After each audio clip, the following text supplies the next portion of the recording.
الحمد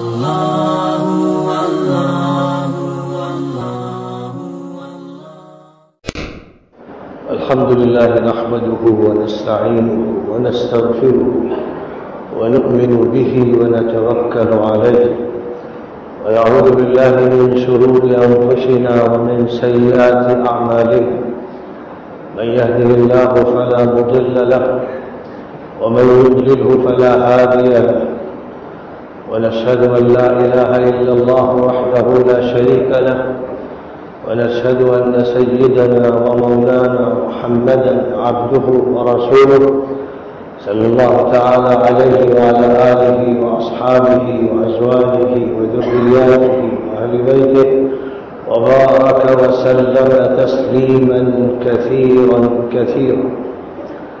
أما بعد فأعوذ بالله من الشيطان الرجيم. بسم الله الرحمن الرحيم. يا أيها الذين آمنوا هل أدلكم على تجارة تنجيكم من عذاب أليم تؤمنون بالله ورسوله وتجاهدون في سبيل الله بأموالكم وأنفسكم ذلكم خير لكم إن كنتم تعلمون.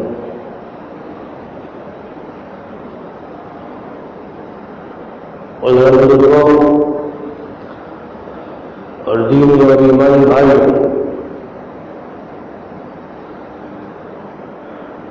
شہر احمد آباد کی جامع مسجد میں جمعہ کے دن خطبہ جمعہ سے پہلے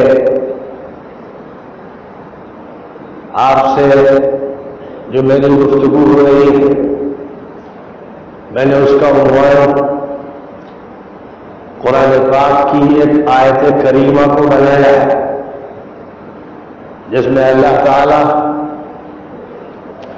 ایمان والوں کو مخاطب کر یہ کہتا ہے کہ ایمان والوں، کیا میں بتاؤں تم کو ایسی تجارت، ایسی بزنس، ایسا لین دین، ایسا سودا جو تمہارے درمیان ہوگا اور اللہ کے درمیان ہوگا.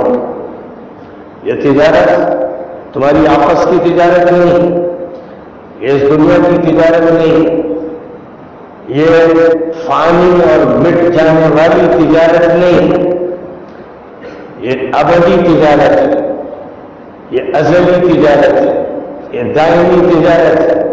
اور میں کیا بتاؤں تم کو ایک ایسی تجارت جو تم کو دردناک عذاب سے نجات دے گی.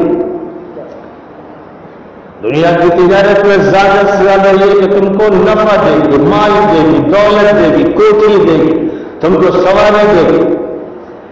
لیکن اللہ تعالیٰ نے اس تجارت کا اس آیت کریمہ میں تذکرہ فرمایا، فرماتا ہے کہ ایسی تجارت نہ بتاؤں جو تم کو دردناک سزا سے، عذاب سے نجات دے. ظاہر کہ ہر مومن کہے گا ضرور بتائیں، ضرور بتائیں، ہمیں تو ایسی تجارت چاہیے.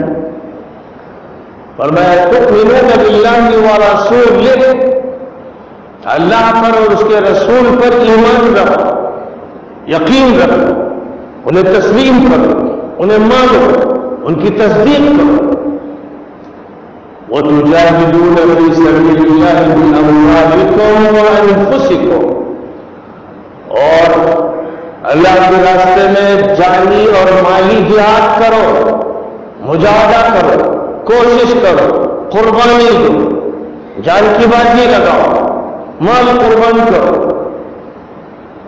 یہ وہ تجارت ہے جس کے یہ دو جز ہیں، یہ دو اس کے رکن ہیں، اس کے یہ دو ستون ہیں، ایک ایمان اور ایک مجاہدہ. اور میں کہ یہ دو چیزیں ہوں گی تو نجات ملے گی ورنہ نہیں ملے گی. اگر جنت چاہتے ہو، خدا کی رضا چاہتے ہو، نبی کی خوشی چاہتے ہو، فرشتوں کی رحمت چاہتے ہو، آخرت کی سرخروئی چاہتے ہو، تو تم کو یہ کرنا ہے. اس کے بغیر تو چارے کار نہیں. تؤمنون باللہ ورسولہ نمبر 1، وتجاہدون فی سبیل اللہ باموالکم وانفسکم نمبر 2، ذالکم خیر لکم ان کنتم تعلمون، اگر تم جانو تو سب سے بہتر بس یہی، اسی میں بہتری ہے، اسی میں بھلائی۔ یغفر لکم ذنوبکم ویدخلکم جنات تجری من تحتها الانہار ومساکن طیبۃ فی جنات عدن ذلک الفوز العظیم۔ اللہ تمہارے سارے گناہ معاف کر دے گا، تم کو ایسے باغات میں داخل کرے گا جن کے نیچے نہریں جائیں، تم کو زبردست جنت کی کوٹھیاں دے گا، محل دے گا، اور یہی سب سے بڑی فتح ہے، یہی سب سے بڑی کامیابی ہے۔ ذالک الفوز العظیم۔ وَأُخْرَىٰ تُحِبُّونَهَا، دوسری اور ایک چیز دے گا جس کے تم بڑے شوقین ہو، بہت چاہتے ہو، بڑی تمنا کرتے ہو، بڑی آرزویں کرتے ہو، بڑی امیدیں لگاتے ہو، بڑے جتن کرتے ہو۔ وَأُخْرَىٰ تُحِبُّونَهَا نصر من اللہ وفتح قریب، اللہ کی مدد آئے گی اور قریبی فتح ملے گی، اللہ کی مدد ملے گی اور قریبی فتح ملے گی۔ نصر من اللہ وفتح قریب وبشر المؤمنین، اے نبی ایمان والوں کو خوشخبری دے دیجیے، فتح کی خوشخبری، نصرت کی خوشخبری، کامیابی کی خوشخبری، رضا الہی کی خوشخبری، جنت کی خوشخبری، جنت کی کوٹھیوں کی خوشخبری دے۔ نصر من اللہ وفتح قریب وبشر المؤمنین، لیکن اس کے لیے یا ایھا الذین آمنوا کونوا انصار اللہ كما قال عيسى ابن مريم للحواريين من انصاري الى الله، اے ایمان والو انصار اللہ بن جاؤ، جیسے حضرت عیسیٰ نے کہا تھا اپنے مخاطبین سے کہ کون ہے جو انصار اللہ بنے گا، کون ہے جو میرا ناصر بنے گا؟ قال الحواریون نحن انصار اللہ، تو جو مخلص تھے، سچے تھے، وفادار تھے، جانثار تھے، مؤمن تھے، انہوں نے کہا ہم انصار اللہ۔ یہ پورا نقشہ آپ کے سامنے پیش کر دیا قرآن پاک کی آیات کریمہ۔ عیسیٰ علیہ السلام نے اپنے دور میں بنی اسرائیل سے اس طرح کہا تھا من انصاری اللہ، کون ہے جو میرے ساتھ اللہ کی نصرت کے لیے، اللہ کے دین کی نصرت کے لیے کھڑا ہوگا؟ تو جو مخلص تھے، جو وفادار تھے، انہوں نے کہا نحن انصار اللہ، ہم ہیں، ہم تیار ہیں، نصرت کے لیے ہم تیار، ہم انصار اللہ ہیں۔ لیکن ابتدا یہاں سے کی گئی کہ دو رکن ہے، یہ دو رکن ضروری ہے۔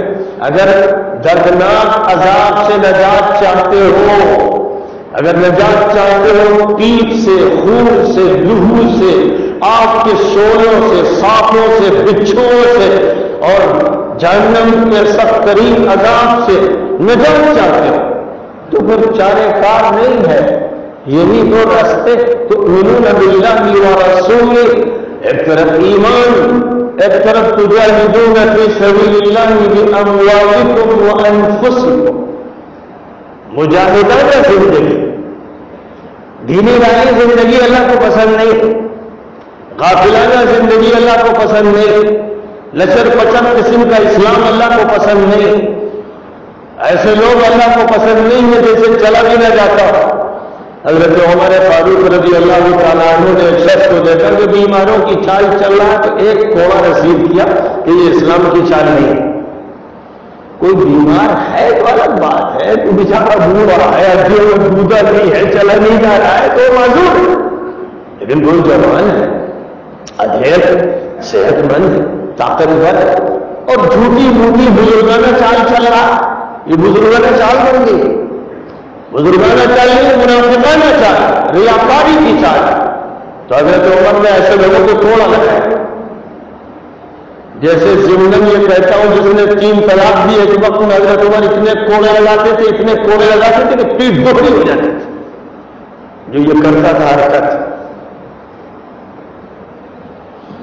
تو مجاہدانہ زندگی مطلوب ہے، مسلمانوں کو چاہیے معمولی ہو، غذا درمیانی ہو، ایک تہائی کھانا ہو، ایک تہائی کے لیے ایک تہائی پانی کے لیے گنجائش، ایک تہائی ہوا کی سانس کے لیے گنجائش، پورا پیٹ ٹوٹ ٹوٹ کے نہ بھرا جائے، کہا نا ایک تہائی پیٹ میں کھایا جائے، یہ سنت۔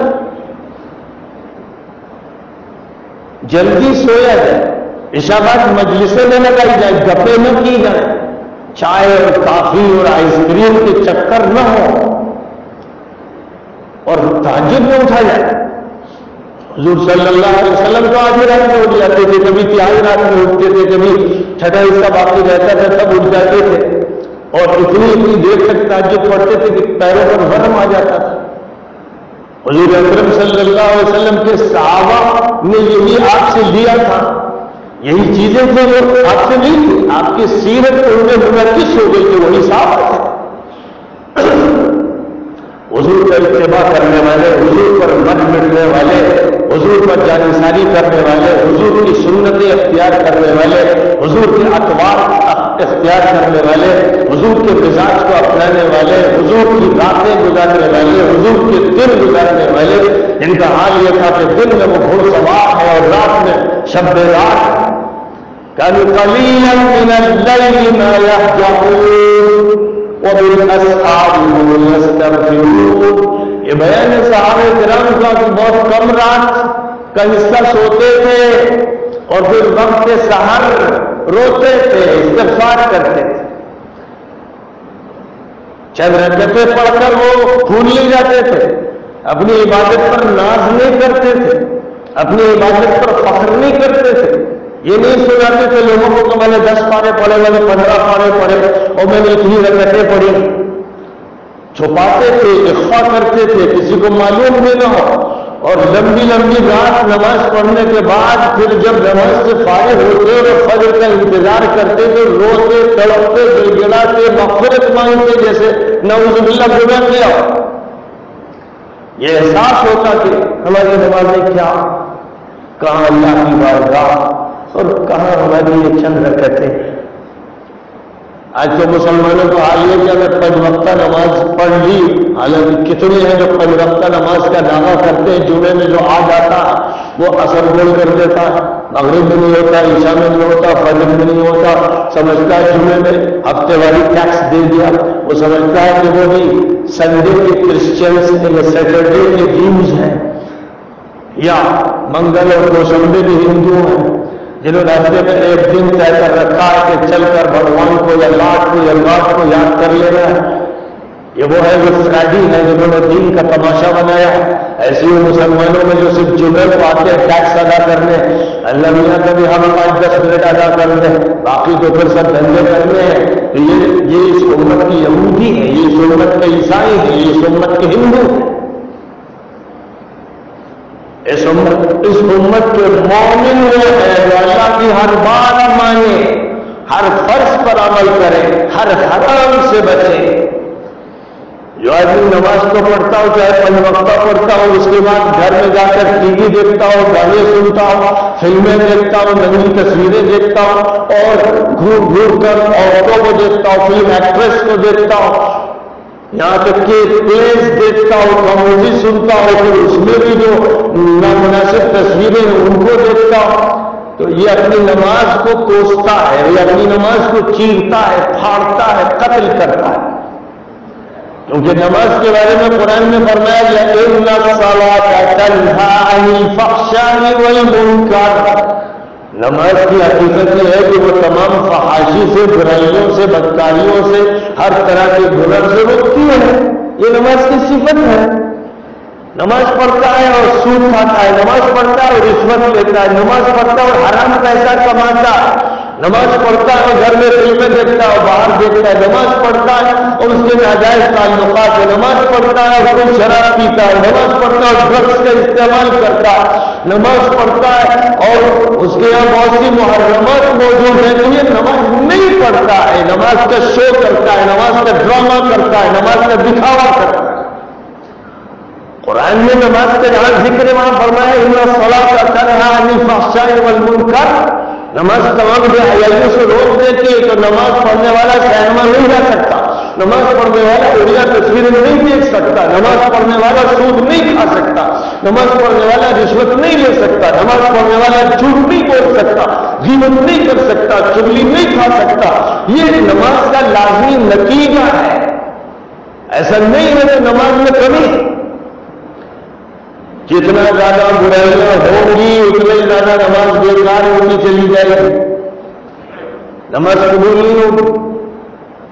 کوئی شخص حج کر کے آ رہا ہے، عمرہ کر کے آ رہا ہے، پھر اس کے بعد ساتھ ساتھ ٹی وی لا رہا ہے، گھر میں ٹی وی سیٹ لگا رہا ہے اور یہاں آ کر بے حیائی کی فلمیں دیکھ رہا ہے، ہر طرح کے مناظر میں شریک ہے، سود بھی لے رہا ہے، وہ بھی کہہ رہا ہے کہ حاجی نہیں ہے پاجی ہے. یہ پاجی حاجی نہیں، یہ بتا رہا ہے کہ میرا حج رد کر دیا گیا ہے، میرا حج منہ پہ مار دیا گیا، میں ملعون ہو کے آیا. وہ بتا رہا ہے، اعلان کر رہا ہے، ایڈورٹائزمنٹ کر رہا ہے. قبولیت کی شرط یہ ہے کہ گناہوں سے بچا جا رہا. قبولیت کی شرط یہ ہے کہ حرام سے بچنے کی کوشش ہو رہی. قبولیت کی شرط یہ ہے کہ نبی اکرم صلی اللہ علیہ وسلم سے محبت ہو، آپ کی سنت سے محبت ہو، آپ کے طریقے سے محبت ہو. قبولیت کی علامت یہ ہے کہ ابو بکر سے محبت ہو، عمر سے محبت ہو، عثمان سے محبت ہو، علی سے محبت ہو، حسن اور حسین سے محبت ہو، فاطمہ سے محبت ہو، عشرہ مبشرہ سے محبت ہو، حضور پاک علیہ السلام کے مقربین سے محبت ہو. اگر یہ ہے تو علامت قبولیت کی ہے، اگر یہ نہیں ہے تو علامت مردودیت کی ہے. علامتیں سب متعین کر دی گئی، شریعت نے پہچان مقرر کر دی.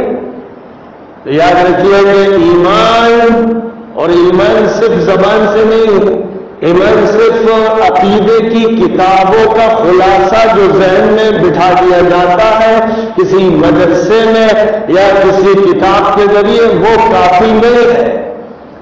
ایمان ایک فوارہ، ایمان ایک آبشار، ایمان ایک سرچشمہ، ایمان باطل کو سوکھ کر دینے والی ایک آگ ہے. ایمان آسمان سے نازل ہونے والا نور ہے. ایمان ایک ڈائنامک پاور ہے.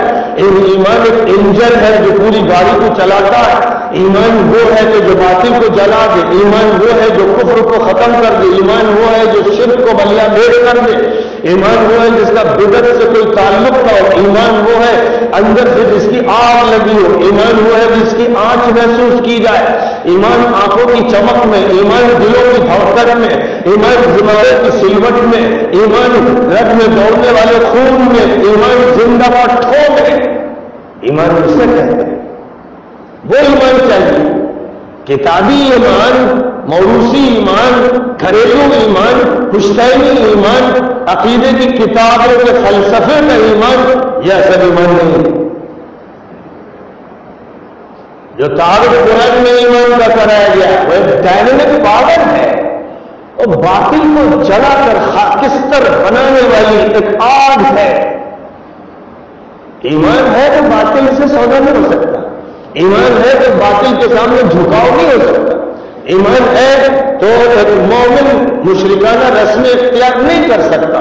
ایمان ہے تو کفر کے ساتھ وہ تعلق نہیں ہو سکتا جو تعلق حرام قرار دیا گیا ہے.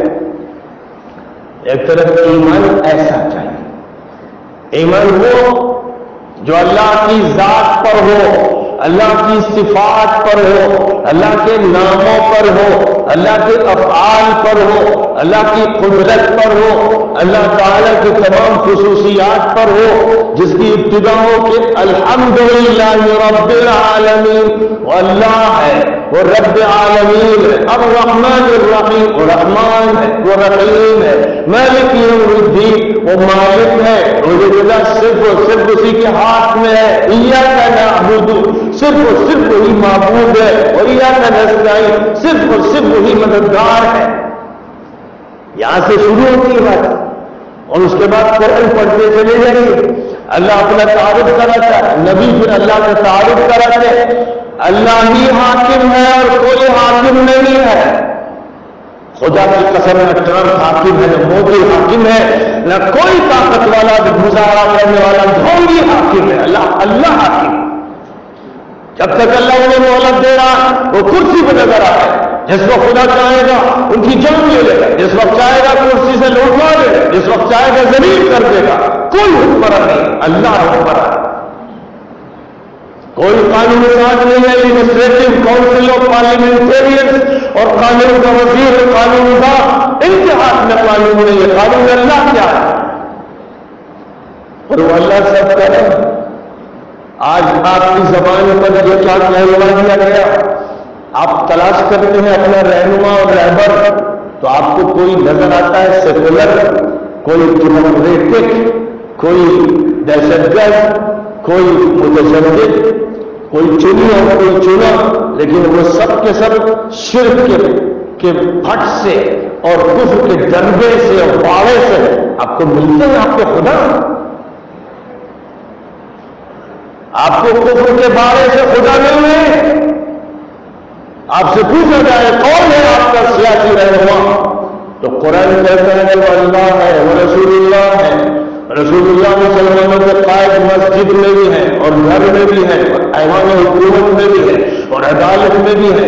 ہر جگہ رسول اللہ ہے. رسول اللہ کے علاوہ کوئی بھی تسلیم نہیں کیا جائے گا. فَلَا وَرَبِّكَ لَا يُؤْمِنُونَ حَتَّى يُحَكِّمُوكَ فِيمَا شَجَرَ بَيْنَهُمْ ثُمَّ لَا يَجِدُوا فِي أَنفُسِهِمْ حَرَجًا مِّمَّا قَضَيْتَ وَيُسَلِّمُوا تَسْلِيمًا. اللہ فرما رہا ہے کہ کہہ دیجیے اسے تمہارے رب کی قسم یہ مومن نہیں، یہ مسلمان نہیں جب تک نبی پاک علیہ السلام کو پوری انسانیت کا، پوری دنیا کا چیف جسٹس تسلیم نہ کر لے، جب تک اپنے تمام مسائل اور مقدمات نبوی عدالت میں نہ لے جائے اس وقت تک مسلمان. آپ نے اپنے عدالت کا مرجع کافروں کو، مشرکوں کو، ملحدوں کو، جہریوں کو، فحشکاروں کو، بدکاروں کو بنانا ہے. یہ آپ کا وہ جرم ہے جس پر اللہ ناراض ہے، اسی لیے آپ کو سزائیں دے رہا. اللہ کہتا تھا ان الحکم الا للہ، حکومت صرف اللہ کی. امر اللہ تعبدوا الا اياه، اس کا حکم ہے کہ بس اسی کی بندگی کرو، اسی کی اطاعت کرو، اسی کی بات مانو، اسی کی فرما برداری کرو. تو آپ لگانے نہیں ہمارا حکمراں تو اور غیر اللہ ہے، قانون ساز غیر اللہ ہے، ہمارے سیاسی لیڈر غیر اللہ ہے، ہمارا چیف جسٹس غیر اللہ ہے، ہمارا کورٹ غیر اللہ کا ہے. یہ آپ نے کہا، کیا، سنا. یہ وہ جرم ہے جس میں سب کے سب ایک حمام میں نہیں ہے.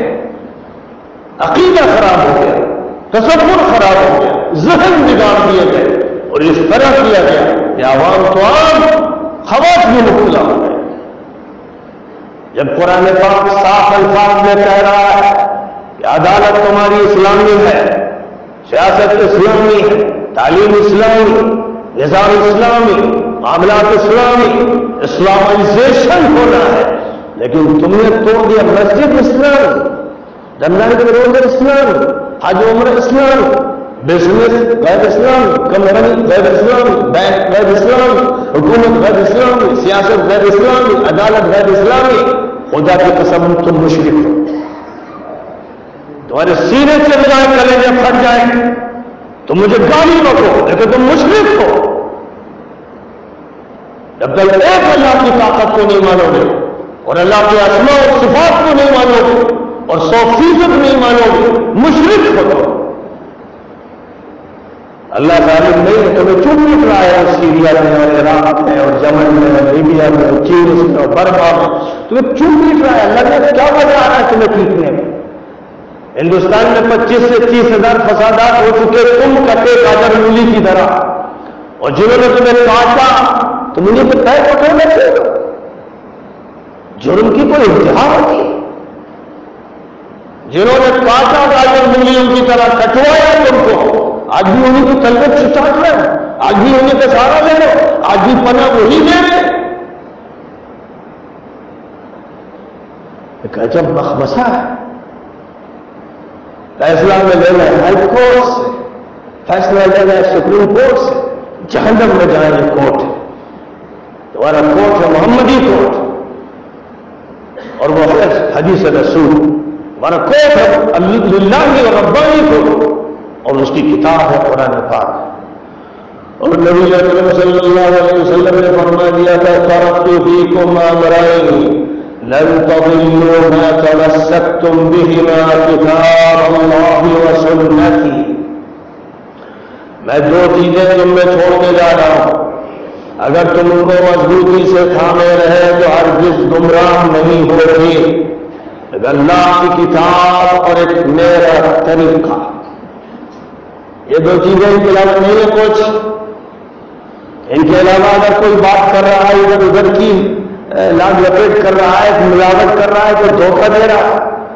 کتاب اللہ اور اللہ کے رسول کا طریقہ بس اور بس صرف یہی حجت ہے۔ جب آئینہ دیکھنا چاہو تو قرآن کو دیکھو، حدیثوں کو دیکھو، اپنے کو پہچاننا چاہو تو انہیں دیکھو، فلاں کا قول، فلاں کا ملفوظ، فلاں کا بیان بھول جاؤ اس سب کو۔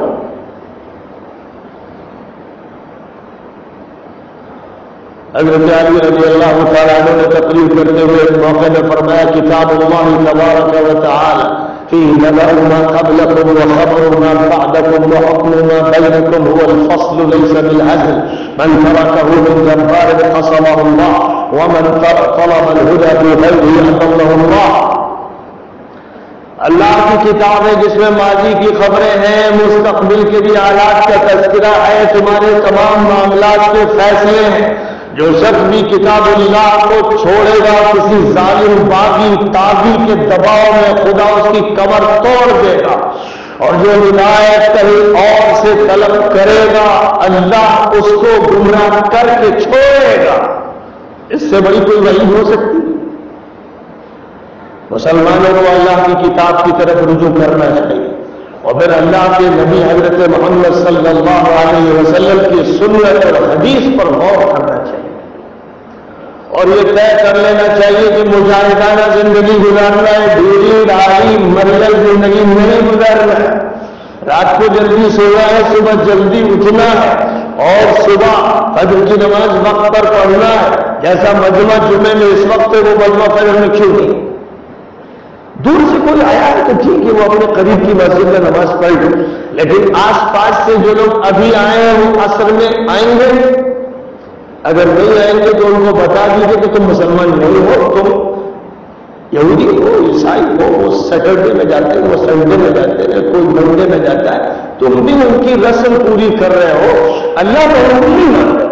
اگر تم اللہ کا حکم مان کر آئے ہو جمعے میں کہ اللہ نے کہلوایا حی علی الصلاۃ، آؤ نماز کی طرف، حی علی الفلاح، آؤ کامیابی کی طرف، تو مؤذن نے جمعے میں جو پکار لگائی وہی پکار عصر میں لگائی جائے گی، آؤ کامیابی کی طرف۔ اس وقت اگر تم نے چائے کھانا نہیں چھوڑا، بستر نہیں چھوڑا، گھر نہیں چھوڑا، دکان نہیں چھوڑی، سڑک نہیں چھوڑی، تو تم مسلمان نہیں رہ گئے، تم اللہ کی بات کے منکر۔ یہ دوگلا پن کیا ہے کہ بھائی اسی نے بنوایا جمعے میں وہی الفاظ، کوئی فرق نہیں، اذان جمعے کی ہو، عصر کی ہو، اس عصر کی ہو، کسی دن کی ہو، ایک اذان ہے، اور اذان ہی پکار ہے نماز کے لیے۔ تو جب پکارا جا رہا ہے تو کہا جا رہا حی علی الصلاۃ، آؤ نماز کی طرف، حی علی الفلاح، آؤ کامیابی کی طرف۔ تو عصر میں یہ مجمع آئے گا، مغرب میں آئے گا، عشاء میں آئے گا، فجر میں آئے گا، حکم میں کوئی فرق نہیں ہے، سب فرائض ہے، یہ پنج وقتہ فرائض ہے، قطعی ہے، یقینی ہے، ابدی ہے، ازلی ہے۔ اور فرمایا رسول اکرم صلی اللہ علیہ وسلم نے من ترک صلاۃ مکتوبۃ متعمدا فقد کفر، جو شخص ایک فرض نماز بھی جان بوجھ کر چھوڑ دے اس نے کفر کیا، اس نے کفر کیا، یہ الفاظ ہے حدیث میں۔ تو کتنی سخت بات ہے۔ بہرحال فجر کی نماز وقت پہ پڑھ رہا ہے، پھر سب کو قرآن شریف پڑھنا ہے، تلاوت میں سب لگ جائیں، اور اس کے بعد سب ورزش میں لگ جائیں۔ جوان کو لگے نہیں، بوڑھے نہیں، یعنی جن کو بھی اللہ نے کچھ طاقت دی ہے وہ بھی پارکوں میں صبح چکر لگائیں، ورزش کریں، ٹہلے، کم از کم جسم مضبوط کریں، بیماری کے لیے اپنے کو پیش نہ کر دیں۔ پوری امت کو مجاہد بننا ہے، صحابہ کرام کا حال یہ تھا کہ 80 سال کا بوڑھا چھلانگ لگا کے گھوڑے پر چلتا تھا، شہ سواری کرتا تھا، اور جن کے پیروں میں تکلیف تھی، لنگ تھا، وہ بھی حضور سے کہتے تھے کہ ہم کو بھی موقع دیجیے، ہم بھی شریک ہوں گے جہاد پر۔ آپ فرماتے تھے بھائی تم تو معذور کا کہ نہیں، میں اپنے اسی لنگ سے جنت میں جاؤں گا۔ اصرار، بچوں کا اصرار، بوڑھوں کا اصرار، وہاں یہ بات ظاہر ہے کہ حضور صلی اللہ علیہ وسلم کے طریقے کا مطلب یہ ہے کہ جو آپ کے طریقے پر صحابہ تھے وہی ہمارے لیے نمونہ ہے، تو پوری امت کو اس نمونے کو اختیار کرنا، مجاہدہ زندگی چاہیے۔ کتنے افسوس کی بات ہے کہ آج کیونکہ ہم نے زندگی کا وہ شیپ اختیار نہیں کیا، تو آج صورتحال یہ ہے کہ جو لابیاں ہیں، خطرناک قسم کی خطرناک لابیاں، اسلامی دشمن، مسلم دشمن، وہ نوجوانوں کو نشے کا عادی بنا رہی ہے، ڈرگس کا استعمال ہو رہا ہے، ہیروئن کا استعمال ہو رہا ہے۔ سب سے پہلے اس کا تجربہ کیا گیا تھا فلسطین میں۔ فلسطین کے نوجوانوں کو نشے کی گولیاں، نشے کی چیزیں استعمال کروائیں یہودیوں نے، بہت ہی خفیہ طور پر لابیاں لگی رہی، اس میں عیسائی بھی شامل ہے، یہودی شامل ہے، کیونکہ وہ جانتے تھے کہ ہمیں دھیرے دھیرے فلسطین پر قبضہ کرنا ہے۔ اب اگر یہ ہوش میں رہے اور مجاہدانہ زندگی نہیں تو ہم نہیں کر سکتے، اس لیے ان کو دین سے دور کرنا ہے اور ان کو نشے کی چیزیں دینا ہے، اس طرح خاموشی سے، چپکے سے اور سازش کے ساتھ کہ پورے نوجوان تباہ ہو جائے۔ ان کو کھیلوں میں لگانا ہے، ان کو فلموں میں لگانا ہے، ان کے جو ماڈل ہیں، ان کے جو آئیڈیل وہ فلم ایکٹرز ہوں، فلم ایکٹریسز ہوں، پلیئرس ہوں، ہم کو یہ ان کا روپ بنا دینا ہے، اور اس کے بعد پھر ان کو نشے میں مبتلا کر دینا ہے۔ پھر یہ بالکل بیکار ہو جائیں گے، غلام ہو جائیں گے کہ اگر ہم ان کو کہیں گے چلو تمہیں ہیروئن دیں گے اور کہیں گے کہ نالی چاٹو تو نالی چاٹے، یہ کوئی صورتحال ہو جائے۔ اور یہ وہ طریقہ ہے جو انہوں نے تجربہ جس کا کرنا شروع کیا 1920 سے 1930 سے، اور کرتے کرتے پہلے انہوں نے پورے فلسطین کو تباہ کر دیا، ایک بہت بڑے طبقے کو انہوں نے تسخیر کر لیا، زمینیں ان کی لے لی، ان کے مکان لے لیے، ان کو بیکارہ کر دیا، ان کو نمازیں ان سے چھڑوا دی، ان نے دین کا تصور مٹا دیا۔ اور سیریا میں یہی ہوا، یہی عراق میں ہوا کہ جو لوگ سن 50 میں، سن 40 میں سیریا اور عراق جاتے تھے وہ دیکھتے تھے کہ عورتیں آدھی ننگی ہیں، آدھی رانوں تک ان کی صرف شرط ہے یا ان کا کرتا۔ یہ صورتحال سیریا کی تھی۔ جو پرانی جماعتیں ہیں جو سن 50 میں جو جماعتیں سیریا گئی، عراق گئی، انہوں نے یہ سب منظر دیکھے، اور جو اس دور میں گئے، مولانا علی میاں صاحب رحمۃ اللہ علیہ نے سن 50 میں مصر کا سفر کیا، حجاز کا سفر کیا، اور پھر اس کے بعد سیریا کا سفر کیا، تو اس وقت یہ حالت تھی کہ جو مرد تھے سب کی داڑیاں منڈی ہوئی، سب کے جسم پر پینٹ شرٹ، یہاں تک کہ علماء کی بھی داڑیاں کٹی ہوئی، عام طور پر اللہ ماشاء اللہ کو ایک ہاتھ مل جائے، اور نوجوان بالکل آزاد، اور عورتیں ایسا لباس پہنتی تھی کہ سینے کھلے ہوئے اور ٹانگیں کھلی ہوئی۔ یہ وہ صورتحال تھی، یہ انہوں نے کیا، اور ظاہر کہ اپنے کمزور پہلو رہا ہمارے حلقے میں ہوئی کہ وہ اس سازش کو سمجھ نہیں سکے، وہ شکار ہوتے چلے گئے، یہاں تک کہ پوری طرح سے حملہ ہوا اور لاکھوں فلسطینیوں کو بے گھر کیا گیا۔ 1948 میں اسرائیل قائم کر لیا گیا، اور اسے اور بڑی طاقتوں نے فوراً تسلیم کر لیا، امریکہ نے تسلیم کیا، رشیا نے تسلیم کیا، برطانیہ نے تو اس کی پوری سازش رچائی تھی، ان کے ہاتھ میں آ گئی۔ آج تک 1948 سے آج 2019 تک لاکھوں فلسطینی بے گھر کیے جا چکے ہیں، ہزاروں شہید کیے جا چکے ہیں، ہزاروں جیلوں میں۔ خدا نخواستہ ہے جو ہونے میں آ رہا ہے وہ کیا، اور سنگین صورتحال منظر نامہ لکھا ہوا ہے اس پر، بہت خطرناک ہے۔ اگر ہوش میں نہیں آیا، اگر بزرگوں نے، سمجھداروں نے اپنے نوجوانوں کو مجاہد نہیں بنایا، اگر بری عادتوں سے ان کو آزاد نہیں کرایا، اور جو فتنے پیدا ہو رہے ہیں کہ نوجوان لڑکے اور لڑکیاں جو ایک ساتھ اسکول میں پڑھتے رہے، پھر کالج میں پڑھتے رہے، بڑے شوق میں اپنے ان کے ماں باپ نے ان کو شرک کی بھٹی میں ڈالا، کفر کی بھٹی میں ڈالا، عیسائیت کی گود میں جھونکا، اس کے بعد اس کے نتائج تو نکلنے وہ بالکل فطری اور طبعی تھے کہ گرل فرینڈ اور بوائے فرینڈ کا جو کلچر پیدا ہوا، اس کلچر کے نتیجے میں اگر کوئی مسلم لڑکی ہندو کے ساتھ جا رہی ہے اور کوئی ہندو کسی مسلم لڑکے کے ساتھ، کوئی مسلم لڑکی ہندو لڑکے کے ساتھ جا رہی ہے، تو یہ اب نارمل سچویشن نہیں ہے، نارمل سچویشن ہے، وہ آپ کی پیدا کرنا ہے، یہ آپ کی کاسٹ ہے جو کاٹنے کا وقت آیا ہے۔ اور ظاہر ہے کہ ابھی بھی آپ کو ہوش نہیں، آج بھی آپ کی اکثریت نوجوانوں کی جن اسکولوں میں تعلیم حاصل کر رہی ہے، آپ کہتے کرے کیا تو کرے کیا تو مرو، کرے کیا؟ اگر یہ جواب ہے کہ کیا کرے، ہم کو پڑھانا ہی ہے تھا، کرسچن اسکول میں پڑھانا ہے، ہندو اسکول میں پڑھانا ہے، ایسے کالج میں پڑھانا ہے، جب کو ایجوکیشن کا سسٹم ہے تو پھر اس کے بعد جو نتیجے نکلنے اسے گھبراتے کیوں؟ پھر اس کی شکایت مت کیجیے، ہونے دیجیے جو ہو رہا۔ آپ کو وہی کلچر پسند ہے نا، کو ایجوکیشن کا کلچر پسند ہے تو پھر کو ایگزسٹنس کو بھی اختیار کیجیے کہ ہندو مسلم مل کے رہے، ساتھ شادیاں کریں، آپ کے گھر میں کوئی ہندو لڑکی ہو، کوئی کسی ہندو کے یہاں آپ مسلم لڑکی ہو، تو اس میں کچھ گھبرانے کی ضرورت نہیں، آپ کو اسی کو پسند کیا ہے نا۔ تشخص مٹانے میں آپ شریک، دادا شریک ہے، باپ شریک ہے، بڑے بڑے جن کے چہروں میں بڑی داڑیاں اور ہاتھوں میں تصویر ہے، یہی ہے جنہوں نے اپنے بچوں کو جہنم میں جھونکا، دکھانے کے لیے ان کے پاس یہ اسلام کے تشخص کی فکر نہیں۔ اور اللہ فرماتا ہے کہ دردناک سزا سے بچو گے نہیں، ظاہری شو کرنے والے لوگوں عذاب اللہ سے بچو گے نہیں اگر مجاہدانہ زندگی نہیں گزارو گے، اور اگر یہ نہیں کہو گے ہم انصار اللہ، ہم انصار اللہ ہیں، اور یہ صرف کہنا نہیں ہوگا، کرنا ہوگا، اللہ کے دین کی مدد کے لیے نکل کھڑے ہونا ہوگا۔ یہ ہے وقت کا تقاضا، اگر اس کا فیصلہ کر لیں گے تو ایمان مجاہدانہ زندگی۔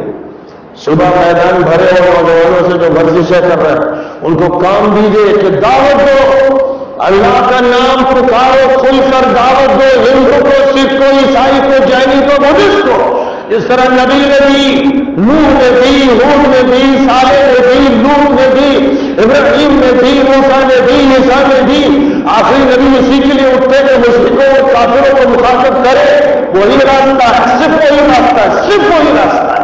اس کے علاوہ ادھر ادھر کے شارٹ کٹ استعمال کرو گے اور اپنی عقل کو بھڑاؤ گے تو شیطان تمہارا قائد بنے گا اور تمہاری زبانیں گونگی ہو جائیں گی اور تمہارے قائد مشرک ہوں گے، ملحد ہوں گے، تمہاری قیادت ختم ہو جائے گی۔ اس صورتحال کو بدلنے کا فیصلہ کر لو اور اس آیت کریمہ کو عمل میں لے آنے کا ارادہ کرو، حالات بدلنا شروع ہو جائیں گے۔ دیکھنا ہے تو کر کے دیکھ لو کہ انبیاء کرام کی دعوت کو لے کر اٹھو، آگے بڑھو۔ اللہ تعالیٰ مجھے تو آپ کو اس کی توفیق عطا فرمائے۔ وآخر دعوانا ان الحمد للہ رب